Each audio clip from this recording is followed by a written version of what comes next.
آج کا ہمارا موضوع ہے انسان اور ڈرامہ۔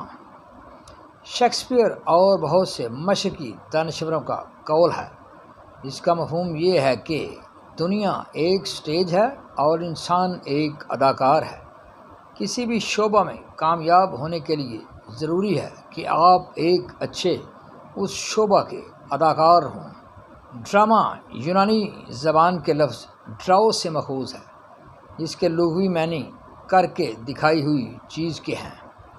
یونانی فلسفی ارسطو نے کہا ہے کہ ڈرامہ عمل کی نقل کا نام ہے، یعنی کہ عملی زندگی کی عکاسی کا نام ہے۔ آسان الفاظ میں انسان جو زندگی گزارتا ہے اس کی نقل اتارنے کے فن کو ڈرامہ کہا جاتا ہے۔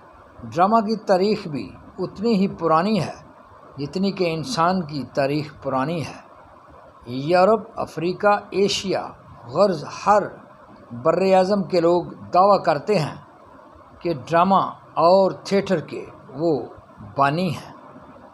بر صغیر میں شکنتلا ڈرامہ پہلا مشہور ڈرامہ ہے جو کہ کالی داس نے قبل از مسیح لکھا تھا۔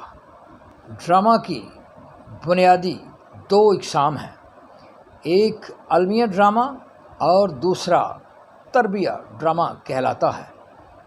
جس ڈرامہ کا انجام خوشی اور مسرت پر ختم ہو وہ ڈرامہ تربیہ یعنی کامیڈی ڈرامہ کہلاتا ہے۔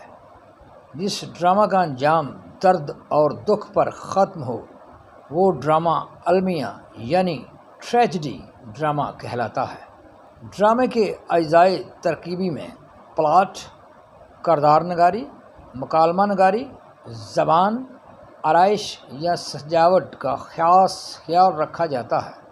کچھ ڈرامے موسیقی کے ساتھ بھی پیش کیے جاتے ہیں۔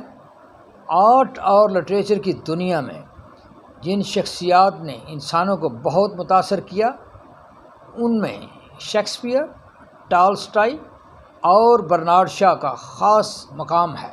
بر صغیر کے بڑے آرٹ، لٹریچر اور ڈرامہ کے کچھ نام یہ ہیں: کالی داس، واجد علی شاہ، رونق بنارسی، طالب بنارسی، احسن لکھنوی، بیتاب بریلوی، آغا حشر کشمیری، راجندر سنگھ بیدی، محمد حسین آزاد، ظفر علی خان، سید عابد حسین، امتیاز علی تاج، مرزا ادیب، کرشن چندر، سعادت حسن منٹو، خواجہ احمد عباس وغیرہ۔